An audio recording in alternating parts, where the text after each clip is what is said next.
You hear that? That percussive, razor-sharp crunch? Well, that's the sound that became the foundation for modern metal. And the guy who built it, note by brutal note, was James Hetfield. Today, we're prying open the instruction manual to the Metallica Wall of Sound, and I'm telling you right now, it is not what you think. All right, let's just jump right in. For decades, guitar players have been trying to nail this exact tone. And what's the common wisdom? Oh, just grab a high-gain amp and crank the distortion knob all the way to 10, right? But listen, if you think it's that simple, you're losing the war before you even plug in. The real secret is in a very precise combo of settings, technique, and of course, gear. So where do we even begin to build this thing?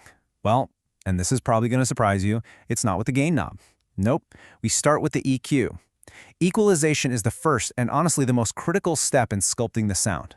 This is where you literally carve out the aggression and make room for that legendary chug. And this right here, this is the core philosophy. See, most people think getting a heavy tone means you just boost everything, right? More bass, more treble, crank the gain. But the Hetfield approach is completely different. It's surgical. It's all about what you take away from the sound. That's what really gives it its power. This brings us to this monster of a concept, scooped mids. So, by cutting out those middle frequencies, you essentially hollow out the tone. Now, this does two really important things. First, it creates this huge, wide sonic pocket for the vocals to sit in, so they don't get buried. And second, it lets the low-end punch and the high-end attack just completely take over. And that, my friends, is the very soul of that percussive thrash sound. So what does this actually sound like in the real world? Well, if you take a high-gain amp and just leave the EQ flat, the tone often comes out sounding kind of boxy or muddy, It's loud, but there's no real definition. But then, you apply that V-shape, you carve out those mids, and bam! Everything changes. The sound gets super tight, the palm mutes feel like a punch to the chest, and the guitar becomes a rhythmic weapon.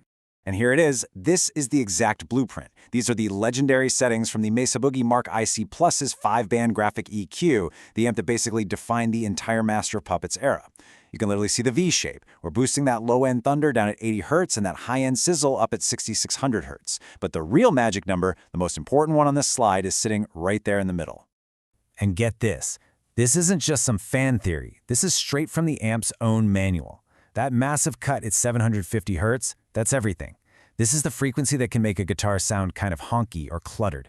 By surgically ripping it out, Hetfield created that signature wide, hollow, and just devastatingly heavy sound. It really is the key that unlocks the whole thing.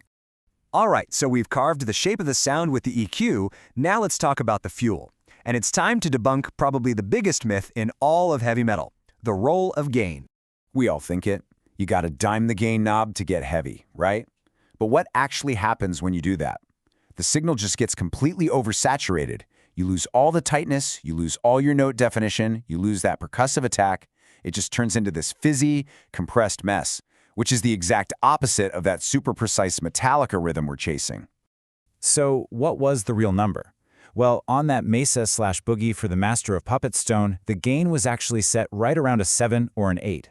Yeah, it's high, for sure, but it is definitely not maxed out.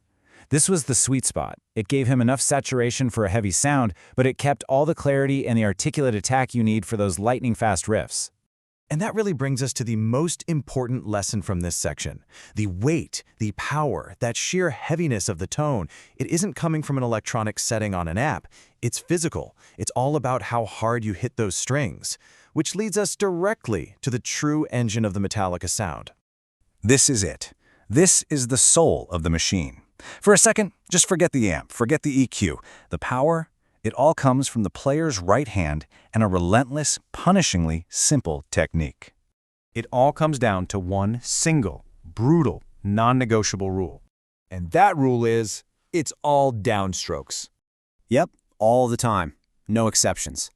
This is what separates the Hetfield sound from pretty much everything else. While most of us learn to alternate pick, down, up, because it saves energy, the classic Metallica rhythm approach is just a constant, relentless barrage of downward attacks.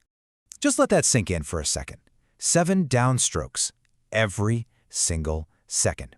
It's not just playing guitar, it's practically an endurance sport. This constant downward motion creates an incredibly consistent, aggressive, and percussive thud that the back-and-forth motion of alternate picking just can't replicate.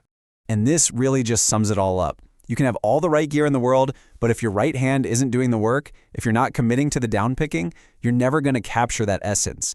It's the single most important part of the puzzle. Just start doing it, and you will immediately hear the difference. Okay, so we've got the EQ shape and we've got the physical technique down. Now let's look at the specific tools that work together to complete this whole sonic recipe. And here they are, the holy trinity of thrash. You've got the iconic shape of the Explorer-style guitars, the legendary gain of the Mesa Boogie Mark IC+, and a component that a lot of people overlook but is absolutely critical, the pickups. Specifically, the EMG 81 Active Humbucker. So, what makes these pickups so special? Well, unlike traditional passive pickups, active pickups have a little battery-powered preamp built right into them. This circuit boosts the signal, but here's the important part. It also compresses it. And that natural compression is perfect for metal because it keeps the sound tight, controlled, and crystal clear even when you're using a ton of gain.